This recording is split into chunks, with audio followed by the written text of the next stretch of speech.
നമ്മൾ ശർക്കര വരട്ടി ഉണ്ടാക്കാനുള്ള പാന് റെഡിയാക്കി അപ്പോൾ അതിൻ്റെ ഇടയ്ക്ക് അടുക്കള ഞാൻ നിങ്ങളൊന്ന് കാണിച്ചു തരാം. ഇങ്ങനെയൊക്കെ ആയിരിക്കും എല്ലായിടത്തും. പിന്നെ ഇതാ അവിയലിരിക്കുന്നുണ്ടപ്പോൾ ഒന്ന് കാണിക്കാൻ തോന്നി. ഇപ്പോൾ ശർക്കര വരട്ടിക്കുള്ള എല്ലാം നമ്മളിങ്ങനെ വരട്ടിക്കൊണ്ടിരിക്കുകയാണ്. പാനിയും മധുരവും എല്ലാം കൂടെ ഇട്ട് അടിപൊളി സെറ്റാക്കി കിട്ടിയിട്ടുണ്ട്. അപ്പം അതിൻ്റെ ഇടയ്ക്കാണെന്നുണ്ടെങ്കിൽ കണ്ണച്ചൻ ദുഃഖിൽ പോയതുപോലെ ഇരിക്കുന്നു. അപ്പം ഞങ്ങളെല്ലാവരും ഓരോ ജോലി ഏറ്റെടുത്താട്ടോ അടുക്കളയിൽ ചെയ്യുന്നത്.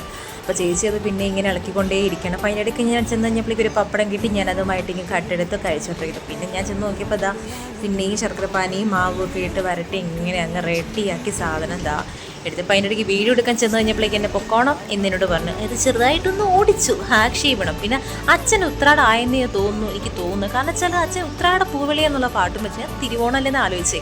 പിന്നെ ഇതാണ് നമ്മളിട്ട അത്തപ്പൂ. എങ്ങനെയുണ്ട്? ഉള്ള പൂവ് കൊണ്ടൊക്കെ അഡ്ജസ്റ്റ് ചെയ്താണ് നമ്മൾ ഇട്ടേക്കുന്നത് കേട്ടോ. പിന്നെ ഞങ്ങളിതാ കാരണവർ ചോറൊക്കെ വെച്ചു, എല്ലാ അത്യാവശ്യം കറികളെല്ലാം നമ്മൾ വെച്ചു. പിന്നെ ഇതാ വിളക്കൊക്കെ കത്തിച്ച് വെച്ച് അങ്ങനെ ലാസ്റ്റ് നമ്മളെന്താ കഴിക്കുന്നത്. അപ്പോൾ നിങ്ങളുടെ വീട്ടിലും ഇങ്ങനെയൊക്കെ ആയിരിക്കും. ഞങ്ങളൊരു കുഞ്ഞോണാണേ.